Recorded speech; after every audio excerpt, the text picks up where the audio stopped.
حضرت صلی اللہ علیہ وآلہ وسلم کے ایک صحابی سخت بیمار ہو گئے، شدت کی وجہ سے اٹھنے بیٹھنے سے بھی معذور ہو گئے۔ حضور پاک صلی اللہ علیہ وآلہ وسلم عیادت کے لیے ان کے گھر تشریف لے گئے۔ بیمار صحابی نے جب آپ صلی اللہ علیہ وآلہ وسلم کو دیکھا تو خوشی سے نئی زندگی محسوس کی، اور ایسا معلوم ہوا کہ جیسے کوئی مردہ اچانک زندہ ہو گیا ہو۔ ذہن نصیب، اس بیماری نے تو مجھے خوش نصیب کر دیا، جس کی بدولت میرے غریب کھانے کو شاہ دو عالم صلی اللہ علیہ وآلہ وسلم کے پائے اقدس چومنے کی سعادت حاصل ہوئی۔ اس صحابی نے کہا، اے میری بیماری اور بخار اور رنج و غم اور اے درد اور بیداری، شب تجھے مبارک ہو۔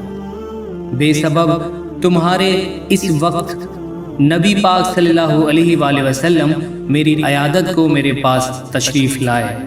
جب آپ صلی اللہ علیہ وآلہ وسلم ان کی عیادت سے فارغ ہوئے تو آپ صلی اللہ علیہ وآلہ وسلم نے ارشاد فرمایا، تمہیں کچھ یاد ہے کہ تم نے حالت صحت میں کوئی نامناسب دعا مانگی ہو؟ انہوں نے کہا، مجھے کوئی یاد نہیں آتا کہ کیا دعا کی تھی۔ تھوڑی ہی وقفے کے بعد حضور صلی اللہ علیہ وآلہ وسلم کی برکت سے ان کو وہ دعا یاد آ گئی۔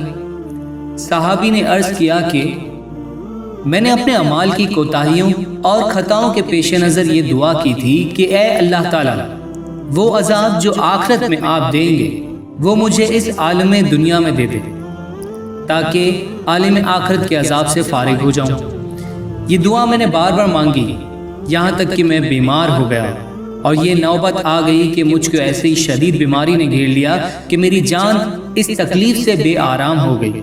حالت صحت میں میرے جو معمولات تھے، عبادت و ذکر الہی اور ادب و وظائف کرنے سے عاجز اور مجبور ہو گیا۔ اب اگر آپ صلی اللہ علیہ وآلہ وسلم کا روح اقدس نہ دیکھتا تو بس میرا کام تمام ہو چکا تھا۔ آپ صلی اللہ علیہ وآلہ وسلم کے لطف و کرم اور غم خواری نے مجھ کو دوبارہ زندہ کر دیا ہے۔ اس مضمون دعا کو رسول صلی اللہ علیہ وآلہ وسلم نے سن کر ناراضگی کا اظہار فرمایا اور منع فرمایا کہ آئندہ ایسی نامناسب دعا مت کرنا، یہ آداب بندگی کے خلاف ہے کہ انسان اپنے مولا سے بلا و عذاب طلب کرے۔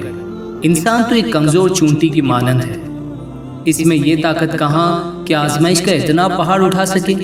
صحابی نے عرض کی، اے شاہد عالم صلی اللہ علیہ وآلہ وسلم، میری 1000 بار توبہ کہ آئندہ کبھی ایسی بات زبان پر لاؤں۔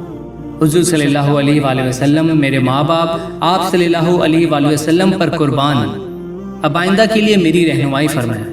آپ صلی اللہ علیہ وآلہ وسلم نے اس کو نصیحت فرمائی۔ ترجمہ، اے اللہ، دنیا میں بھی ہمیں بھلائیاں عطا فرما اور آخرت میں بھی ہم کو بھلائیاں عطا فرما۔ خدا تمہاری مصیبت کے کانٹوں کو گلشن راحت میں تبدیل کر دے، آمین۔ اس واقعے سے ہمیں یہ درس ملتا ہے کہ خدا کی طرف سے عطا شدہ نعمتوں کی ناشکری کرنے سے اللہ تعالیٰ اور اس کے رسول اور اس کے امام ناراض ہوتے ہیں۔ شکریہ۔